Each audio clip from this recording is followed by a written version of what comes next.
Ito ang magandang balita na dapat malaman ng taong bayan at tila ayaw ipalabas ng mga bayarang media. Tila matapang at mag-isang hinarap ni Vice President Sara Duterte ang mga senador kung saan tila nabaligtad na nga lahat sa Vice President na si Sara Duterte dahil tila kanya-kanya na umanong nagpapabango ang mga ito kay VP Sara dahil sa nalalapit na 2028 election na kung saan ay tila nakikita na nga nila na kahit anong pilit na pagpapabagsak sa Vice President ay nananatili pa rin itong number 1 sa lahat ng survey at nananatiling lumalaban para sa maraming Pilipino upang maging susunod na presidente ng Pilipinas. Pabor ba kayo dito mga kababayan? Ayon pa nga sa nasabing report, kanya-kanyang pabango na sa VP. Ramdam na ang 2028 election. Vice President Sara Duterte appears before the Senate Committee on Finance on Monday morning to personally defend the Office of the Vice President proposed budget for 2026. Leading the deliberations is panel Chairperson Senator Sherwin Gatchalian alongside Majority Leader Mig Zubiri, Duterte's known BFF and presidential sister Senator Amy Marcos, Senator Bongo, Senator Erwin Tulfo, Senator Loren Legarda, Senator Robin Padilla, Senator Jinggoy Estrada, and Senator Ronald Bato de la Rosa. Kaya't narito nga ang full video kung saan ay matapang na humarap sa Senado ang Vice President na si Sara Duterte at ang nakakabilib na pagsagot nito sa Senado na siyang hinangaan ng marami sa ating mga kababayan. Pero bago tayo magpatuloy, kung bago ka pa lang sa aking channel ay huwag mo nang kalimutang mag-like, comment at mag-subscribe para lagi kang updated sa mga susunod nating video. Narito't panoorin natin ang full video. The Office of the Vice President to present their budget. Thank you, the Honorable Sherwin Gatchalian, the Chairperson of the Committee on Finance of the House of the Senate of the Philippines. Assalamualaikum warahmatullahi wabarakatuh. Madayaw, mayong adlaw, kaninyong tanan. Magandang araw sa inyo lahat. The Office of the Vice President stands resolutely as a people's institution. Despite challenges, nothing has so far been insurmountable enough to take OVP off its track, derail its course, or completely incapacitate the institution and stop it from serving the interests of the people. The establishment of 10 OVP satellite offices and an extension office in Tondo, Manila has been pivotal in bringing the national government closer to underserved communities across the country with timely and significant government interventions. These offices enhance the efficiency and effectiveness of OVP services, ensuring that help reaches those who need it most. The successful delivery of OVP service was fueled by the courage of the men and women of the office, courage to be committed public servants working to ensure that all Filipinos experience government regardless of their proximity to the capital. Our 2026 budget proposal builds on the outcomes of the previous year, addressing the significant budget reduction we faced while envisioning a path forward through fiscal discipline and strategic partnerships. I will now proceed to discuss the highlights of the 2026 proposed budget of the Office of the Vice President.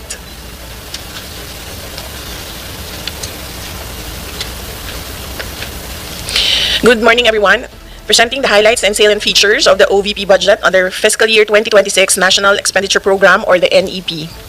The Department of Budget and Management has recommended a budget of 902,895,000 for fiscal year 2026 vis-a-vis the 942,038,000 of the proposal of the Office of the Vice President. The amount recommended is 21.33 higher than the fiscal year 2025 budget as appropriated.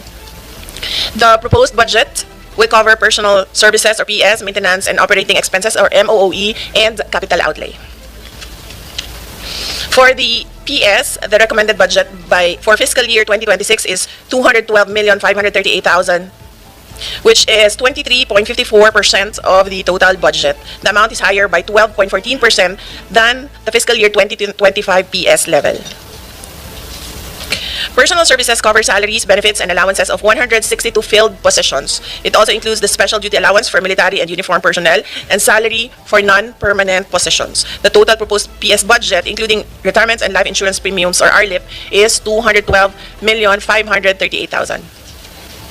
For the MOOE, the recommended budget is 673,753,000, which is 74.62% of the total budget. The amount is based on the DBM Tier 1 MOOE level of 600 54,527,000 plus additional Tier 2 requests of 19,226,000 for the Information and Communication Technology or ICT related expenses in line with the DICT endorsed Information Systems Strategic Plan or ISSP. The MOOE includes the allocations of the following: supplies and materials, as well as financial assistance subsidies, which are intended for goods and grants that will be directly received by the OVP target beneficiaries or clients, travel and representation expenses to support the operational needs of the OVP in implementing its programs and projects, including its ceremonial and executive functions, and for the provisions of professional services and rent lease expenses to cover the service fees of contract of service personnel, IT-related consultancy services as per the ISSP, and the operational needs of OVP central and satellite offices. As for the capital outlay, the total budget is 1.84% of the total recommended budget or equivalent to 16.6 million. The recommended capital outlay covers the procurement of various information and communication technology outlays consistent with the ISSP. By appropriation source, the amount under agency-specific budget is 889,236,000 and 13,695,000 under automatic appropriations for the RLIP. Of the total amount of 902,895,000 under the fiscal year 2026 National Expenditure Program, 275,183,000 or 30.5% is allotted for various goods and grants under socio-economic programs of the OVP, which will directly benefit Filipinos. This excludes the logistics and other costs which are necessary to implement the programs. This is presenting the comparative budget of the OVP from 2020 to 2025 under the GAA and 2026 under the NEP. So in 2020, the budget was 708,019,000. In 2021, the budget was 908,790,000. In 2022, the budget was 713,408,000. In 2023, the budget was 2,356,614,000. And in 2024, the budget was 1,885,462,000. In 2025, the budget was 744,146,000. And currently, for 2026, under the NEP, it's 902,895,000. So this is the chart, the graph of the comparative budget. Prior to fiscal year 2023, the OVP's budget ranged from 700 to 900 million, and it was only in fiscal year 2023 and 2024 that the budget exceeded 1 billion pesos, primarily due to increased allocations for financial assistance and subsidy to support the provision of medical and burial assistance. For fiscal year 2025, the OVP budget returned to its pre-2023 levels with 744,015,000 allocated for 2025. The same budget level is maintained under the proposed 2026 budget with adjustments for inflation, including the mandated salary increases. Since 2020, and even with higher budgets in 2023 and 2024, the OVP was able to maintain a high full-year budget utilization or obligation rate of at least 85.55% at end year. Presented is the comparison between the 2025 and 2026 budgets under GAA and under NEP. The net increase of 158,749,000 is attributable to the following: personal services increase of 21,313,000 due to increase in number of field positions from 149 to 162, and the corresponding standard salary increases across all items. MOOE items with a total increase of 174,521,000 is for supplies and materials expenses. This is the increase in the provision for disaster relief and the RICE programs, the financial assistance and subsidies for the Magnegosyo Taday program, the professional services, provision for existing contract of service personnel, the rent and lease expenses, and there is a reduction of 28,085,000 for representation expenses to partially support the requirement for PS. For capital outlay, there is a decrease in the amount of 39,796,000 in fiscal year 2026. In fiscal year 2026, included a lower portion for ICT equipment. In addition, fiscal year 2025 included budget for purchase of 4 motor vehicles and other machinery and equipment. There is also an increase in 2.7 million in retirement and life insurance premiums, which is mandatory under the GSIS contributions. So these are the accomplishments of the Office of the Vice President. As the second highest office in the land, the OVP aims to promote the welfare of every Filipino in line with its vision to create lasting impact on the lives of every Filipino people through its socio-economic programs and services. Since 2022, the OVP has implemented the following programs: the Pagbabago, a Million Learners and Trees campaign, the disaster response operations, relief for indigents and individuals in crisis and emergencies or RISE, You Can Be VP, Libreng Sakay, Kalusugan Food Trucks and Pansarap, Magnegosyo Taday, and the Medical and Burial Assistance. The OVP programs are implemented in the central office and through 10 satellite offices and 1 extension office, which continue to operate in key areas in Luzon, Visayas, and Mindanao to provide Filipinos with immediate access to the services provided by the Office of the Vice President. In Luzon, we have the Cagayan Valley Satellite Office located in Kawayan City, Isabela. In Pangasinan Satellite Office, we have the office located in Dagupan City, and for the Bicol Satellite Office, we have the office in Legazpi City. In Visayas, for the Cebu, Bohol, and Siquijor Satellite Office, it is located in Cebu City. And for Eastern Visayas Satellite Office, it is located in Tacloban City. And for the Panay and Negros Islands Satellite Office, it is located in Bacolod City. And in Mindanao, for the Caraga Satellite Office, it is located in Butuan City. In Southern Mindanao, it is located in Davao City. And for BARM, it is in Cotabato City. And for Western Mindanao, it is in Zamboanga City. For fiscal year 2024, the OVP had a target of 1,013,620 beneficiaries for all the programs, and a total of 1,780,079 individuals and groups were served. The high performance was achieved with the help of 470 strategic partnerships that were established with government agencies, civil society organizations, medical institutions, and other external stakeholders. Likewise, the OVP successfully implemented 99% of all planned projects and achieved a high average satisfaction rating of 98% for its services, including the requests acted upon within the standard processing time. Finally, the office completed a total of 490 engagements with partners and stakeholders.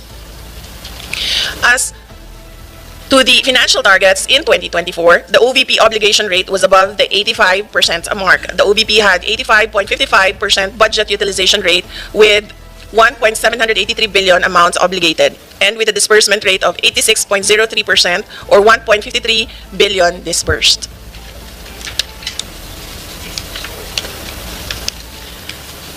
For fiscal year 2025, the OVP has continued the implementation of its flagship programs designed to provide the Filipino people with access to basic social services, with a target of 1,047,935 beneficiaries for the year, a total of 595,757 individuals, or 57% of the target were served across all OVP programs and services during the semester.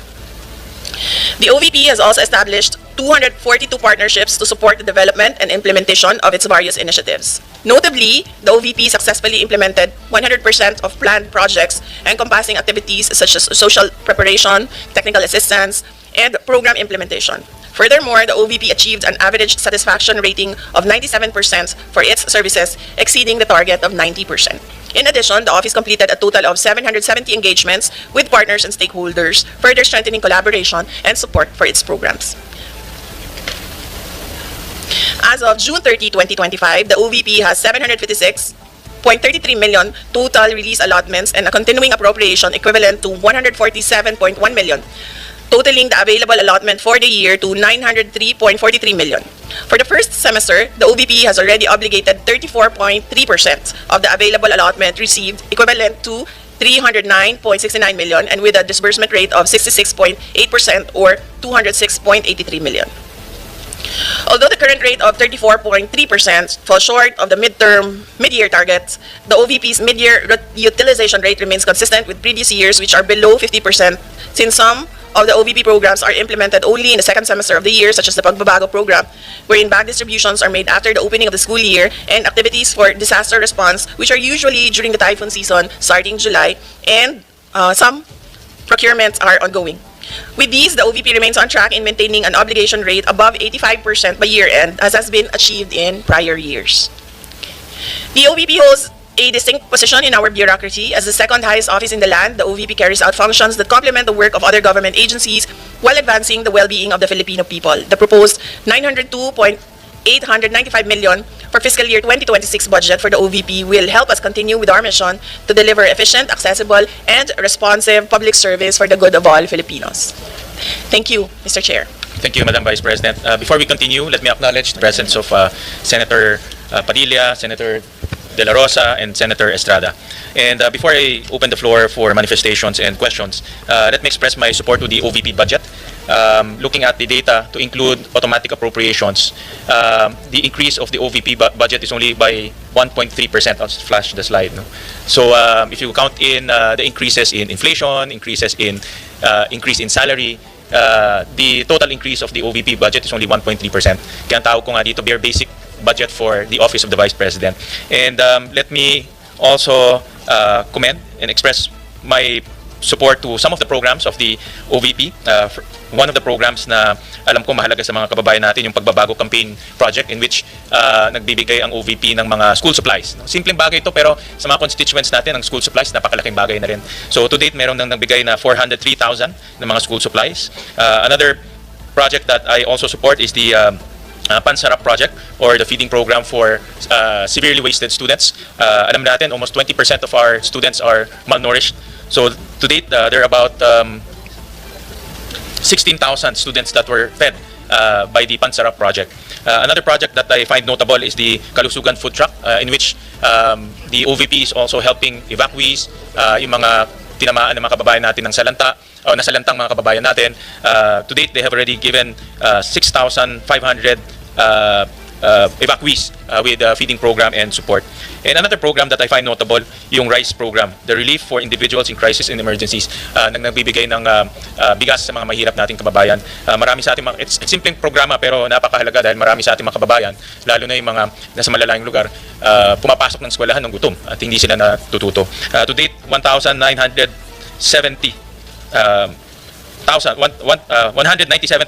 beneficiaries ang nabigay na ng RICE program ng ating buting Vice Presidente kasama ang kanyang mga kasamaan sa OVP. Alam ko marami pang mga programa, pero ito yung mga programa na para sa akin ay may kaugnayan sa edukasyon, at ang edukasyon ay isa sa mga mahalagang advokasya natin, at ang ating Vice President bilang dating kalihim ng Department of Education, alam niya yung mga pangangailangan ng ating mga mag-aaral at mga estudyante. So I support all of these programs. So with that, we'll open the floor for manifestations. We'll start off with Senator Erwin Tulfo, who was here ahead of time. Thank you, Mr. Chair. My question now is, I noticed that from 942 million, binawasan po ito in-slash ng 902.8 million na lamang, nawala po yung 39.143 million. Ang tanong ko po ngayon, Mr. Chair, ano po mga proyekto o programa na maapektuhan po nito, ito pong slash po na 39.143 million, Mr. Chair? Mr. Chair, may I be recognized? Go ahead, Attorney Sanchez. Thank you, Mr. Chair. Your Honor, the amount that was not considered by the DBM only pertains to ICT equipment. So out of our original request, only a portion of that was included in the NEP. So we will just reprioritize the ICT equipment that we will procure, and will work within the budget that was provided in the NEP. So, Mr. Chair, nabawasan po ito para sa ICT po ninyo. So saan ho namang gagaling ngayon yung kailangan ninyong purchase for this purpose, Mr. Chair? As mentioned, Mr. Chair, we will just review our requirements and prioritize based on the urgency of the ICT equipment that we need to procure. So some of the items will have to be deferred, or we may need to forgo some of the items, Mr. Chair. Ano-ano po, Mr. Chair, mga bago existing programs ng OVP na popondohan po ng OVP this year? Kasi I noticed from 744.1 million po na budget ng 2025, you're asking for 902, pero nabanggit nga po ni VP kanina na mostly ay sa MOOE, mapupunta po 100 plus million po yata. Na kaya ang tanong ko po ngayon, ano-ano po mga programs, existing programs, sa mga bago na popondohan po ng OVP? Yes, Mr. Chair. Basically, it will be the same programs that we are implementing this year in 2025. So we will just include additional provision for magnegosyo taday, because in 2025 we are only using the continuing appropriations from 2024. So part of the increase will also go to the procurement for disaster relief operations, Mr. Chair. Alright, Mr. Chair, notice also, ongoing po ba ito, Mr. Chair, itong OVP program activities, ito pong Al Janaza Kit Assistance, Sympathy Flower Program, is this ongoing, or is this new program of the OVP? It's part of our ongoing programs, Mr. Chair. It used to be part of our medical and burial assistance program, but we are running it as a separate program now because instead of giving monetary grants, we provide a kit, Aljanasa kit, Mr. Chair. Mr. Chair, I just noticed kasi po, like I have an office at Zamba Sultan, Zamboanga City. Yung mga kababayan po nating Muslim, pag may burial po, hindi naman po sila gumagamit ng towel, kundi naghihiram na lang po ng sasakyan, which I provided my office there in Zamba Sultan, Zamboanga City. Halos everyday po, hinihiram po ng mga kapatid nating Muslim para maisakay po yung bangkay, para mailibing. Pero maganda pong programa itong Al-Janaza Kit Assistance and Sympathy Flower Program. My last question, Mr. Chair, kung meron pong dapat i-prioritize ng committee na ito, ano po ang mga dapat dagdagan na pondo? Saan, Mr. Chair?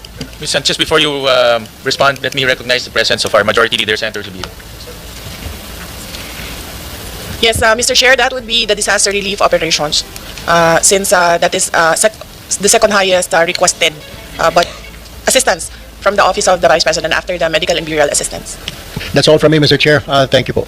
Thank you, Senator Tulfo. Next will be Senator Go. Mr. Chairman, Yes. before we recognize the other members of the Senate, and I know many of you just want to make manifestations, we have parliamentary courtesy here when usually in my how many budgets that I've handled, I've been to almost 23 budgets already.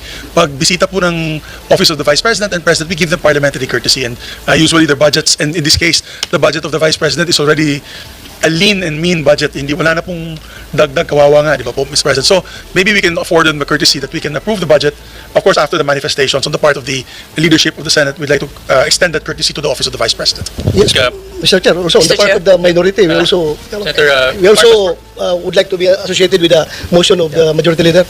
Senator Marcos. That was my question, Mr. Chair. Is that a motion that we therefore endorse the budget of the Vice President from the subcommittee to the Mother Committee of Finance? Well, let's give the members an opportunity to give their manifestations. No? That's fine, All right. but may I make that motion and hold it in abeyance Yes. until everyone has You can do it at the end, Thank after you. the manifestations. Mr. Chair, before I have to attend to a caucus upstairs, I would just like to manifest that I support po the budget of the OVP. As a matter of fact, kung po pwede po sana pag-aralan natin review, yung binawas po na 39 million, baka pwede pong ibalik ulit. Because maganda naman po yung mga programa na ilatag po ng OVP. Thank you, Mr. Chair. Thank you, Senator Tulfo. Next is Senator Go.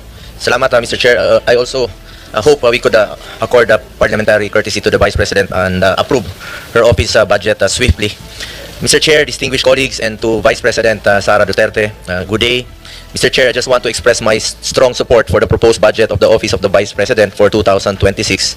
As a proud Dabawenyo, I have witnessed firsthand the remarkable work of the Vice President when she was still the Mayor of Davao City and when she became Vice President, and I sincerely believe Vice President Duterte's initiatives have been instrumental in helping this government uplift lives and promote the welfare of all Filipinos. Tiwala po ako sa ating Vice Presidente at sigurado po ako na nagagamit po ang pondo ng bayan sa tama. Sa totoo lamang po, matagal po ako nagtrabaho kay former President Duterte at naabutan ko po nung siya po ay naging Vice Mayor ng Davao, si Vice President Sara. Kung stricto po si dating Mayor, dating Pangulong Duterte sa panggobyerno, mas stricto po si VP Sara. At alam ko pong magagamit talagang pondo para sa pantulong sa ating mga kababayan kesa naman po napupunta lang sa flood control, nagatasan po ng ilang mapagsamantala. Sa mga nakaraang taon, nagkaroon ng OVP ng mga programang nagbibigay ng tunay na benepisyo sa ating mga mamamayan. From medical assistance to relief operations, educational support, pangkabuhayan programs at libreng sakay among others. Sa totoo lamang po itong libreng sakay ay atin rin po itong sinusuportahan in my own small way po. The Medical and Burial Assistance Program has assisted more than 187,000 beneficiaries when it was still given funding. In 2024, the OVP was able to distribute more than 144,000 to individuals in need. The Magnegosyo Taday program has given entrepreneurial opportunities such as livelihood assistance and training programs to various marginalized individuals and groups. The OVP has always stood ready to assist during disaster relief operations, having able to provide relief goods to disaster-stricken areas and assist more than 200,000 individuals. Nakikita ko rin po ito dahil ako mismo, umiikot rin po ako sa mga tinatamaan po ng bagyo. The OVP also has the Libreng Sakay program which has served over 1 million passengers in Metro Manila, Bacolod, Cebu, and Davao. Ito po yung nabanggit ko kanina na atin pong sinusuportahan. For this year, 2025, we push to restore the funding. For the record lang po, Madam Vice President, meron lang po akong ibabanggitin sa inyo. For this year, ibig sabihin ito po yung last year na budget deliberation. Gusto ko lang po ipakita sa screen yung 2025 NEP ninyo na proposed budget. Sandali lang po, ma'am. Gusto ko lang i-share po sa inyo. 2025.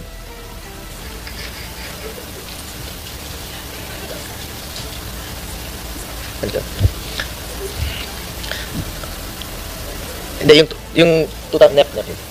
Sana eh. Ayun, yung 2025 na NEP ninyo, yun po yung proposed budget ninyo for this year sa 2025. Pagdating po rito, after the GAB, ibig sabihin, after dumaan po sa lower house, ginawa pong 733 million.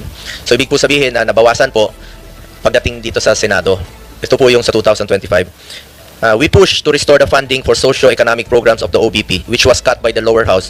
Then alam natin na malaking tulong po ito sa mahalagang programa po ng OVP na may direktang benepisyo sa ating mga kababayan. From the proposed 2 billion in the NEP, the OVP only received 733 million in the 2025 GAA. Hindi po napondohan at binawasan po ang pondo sa mga programa na pangtulong po sa ating mga kababayan. In fact, I wrote a letter to then Finance Chair Senator Grace po to restore funding for the OVP. Nakakalungkot lang po na hindi ito napagbigyan. Majority rules dito at minsan po ay small bike po ang nagdi-decide. Marami po sanang matutulungan ito kung na-approve po itong budget. Ma'am, ayan po yung sulat ko for yung last year po. Sa totoo lang po, inihalal po ang Vice President hindi lamang para umupo sa pwesto at maging spare tire. Inihalal po siya para maging working Vice President para maglingkod at tumugon sa pangangailangan ng ating mga kababayan. That is why for next year, I urge the Senate to support the budget of the OVP in full. Napakaliit po ng increase. 1% lang po. Pero alam naman natin na marami pong matutulungan. Kung pwede lang po, Mr. Chair, kung allowed po ito, bawasan po ang budget ko sa opisina sa Senado. Kahit konti, ilagay na lang po sa OVP. Mr. Chair, lahat tayo na sa gobyerno, public servants, we are meant to serve the Filipino people. Basic mandate po ang tumulong, lalo na po sa mga nangailangan ng social services. Nakikita ko po yan, mahaba po ang pila sa kanyang mga satellite office. We must further empower and help BP's office to respond to the needs of the Filipino people, especially the marginalized sector. Muli, nais ko pong ipahayag ang aking suporta para sa budget ng OVP. Alang-alang na lang po sa mga kababayan nating mahirap. Let's support her to be a working Vice President. Maraming salamat po. Maraming salamat, Senator Go. Next is Senator Marcos. Yes, karangalan at ligaya ko na makasama sa ibang mga project na ito. Kaya alam ko na talagang magaganda at tulong sa ating mga mamamayan ang ginagawa ng OVP. Bilyon-bilyon ang naririnig nating na hinahatid na tinatawag na basura doon sa flood control. Kung tutuusin, wala pang 1 bilyon ang hinihingi ng OVP. Barya lang po ito, ibigay na po natin, dagdagan pa. At dahil dito, nagmotion na po ako na sana ipasa na natin at i-endorso na sa malaking komite. So, Mr. Chairman, so there was a motion duly seconded by Senator Marcos. I made that motion earlier. Of course, with the amendment that yung budget daw ni Senator Bongo idagdag natin sa OVP. Kasi siya na mismo nag-offer, Mr. President. So you can make that amendment in the budget para madagdagan sila. I so move, Mr. Chairman. Second the motion, Mr. Chairman. Senator Padilla, do you have any manifestation? Before I act on that, I know that you have my manifestation. Maraming salamat po. Sinusundan ko na po ang sinambit ni Senator Marcos at si About Senator Sabiri. Yeah, thank you. Senator Estrada, any... Before I act on the motion, any... Well, first of all, I fully support the budget of the Office of the Vice President. And then I would like to associate myself again with the statement of Senator Bongo. Total naman, meron nagsabi ni sa Senador na malaki insertion natin. Ibigay na natin sa Office of the Vice President para maging working Vice President siya. Thank you for that manifestation. There's a motion made by our Majority Leader and Senator Marcos, duly seconded by Senator Bato, Senator Padilla, Senator Estrada. Is there any objection? Hearing none, the budget of the Office of the Vice President is now deemed submitted for plenary's consideration. So, congratulations. Thank you very much, Thank you, Madam Vice Mr. President. Chair, and thank you,